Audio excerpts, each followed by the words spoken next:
Today, class, we will be learning about the Kansas-Nebraska Act. So we've learned before that popular sovereignty has to do with the right of the people to decide for themselves. So the deal in Kansas will be the people of Kansas will be able to decide for themselves if they want slavery or not.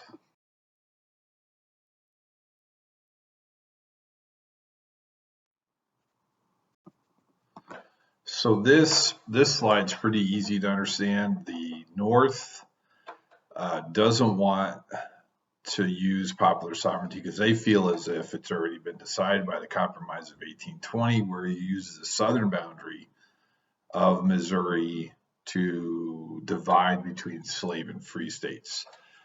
The South won't vote on the addition of new territories because they want conditions on the slavery wanting to be in the new territory. Stephen Douglas comes along from Illinois, who has his own personal agenda. He wants the northern leg of the Transcontinental Railroad to come through Chicago, which will mean big business for his home state.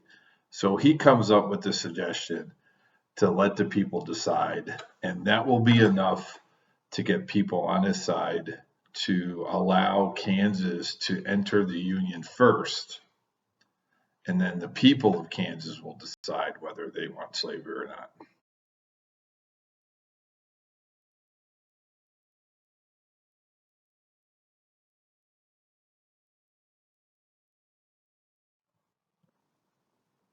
So it's important for us to know that the general makeup of Kansas right now are poor white farmers. Poor white farmers don't own slaves. They don't have any money. The ground in Kansas is really difficult to farm. They have very, very small farms. So it's counter to slave territory. But when people find out that popular sovereignty is going to be used, many people move into Kansas that are both pro-slavery and anti-slavery forces. But most come from Missouri, which of course is a slave state.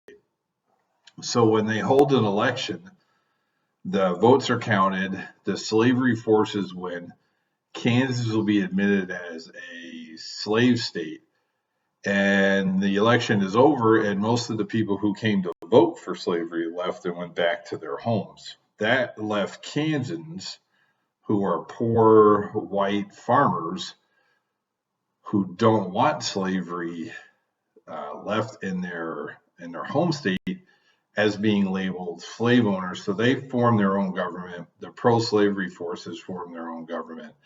And if you have two state governments inside the same state vying for power, there's going to be violence. And we'll learn about that tomorrow.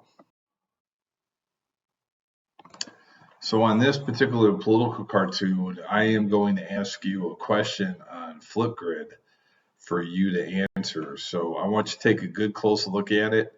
I want you to glean as much information that you can off of it.